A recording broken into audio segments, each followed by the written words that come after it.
Good morning, fellow classmates and respected faculty members.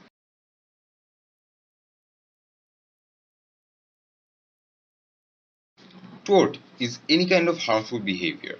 It can be if someone attacks another individual, if it can be if someone is interfering with someone's possession, it can be a kind of defamation when someone is ruining someone's reputation, honor, or even privacy.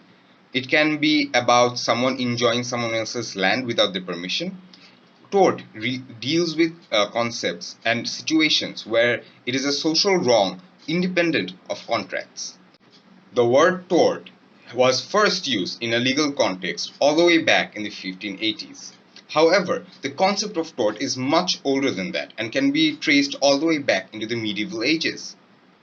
Back in the medieval ages, in the 1250s, a wrongful act was known as a tort.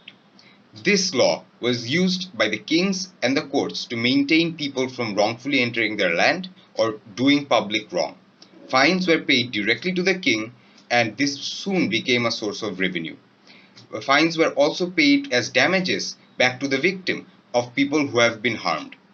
So back in the 1250s, we can first see the concept of tort being used in court systems and by kings. However, in the 12th century, tort was not the polished concept we have today.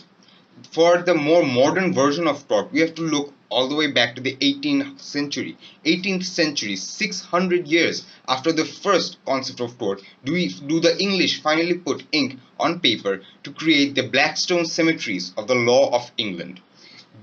In this compilation of books, there was a volume specifically related to the remedies and cases of tort. And then this Blackstone cemeteries was used by the United States to create the United States tort. And we can see for the first time in the US Constitution, there are specific laws to ensure remedies through the law of tort.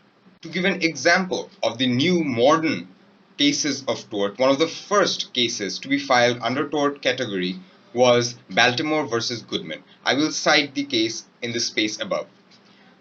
I'd like to end my speech here and conclude that tort has a very interesting historical background and has helped humankind figure out their remedies of their social injustices all over the world. Thank you.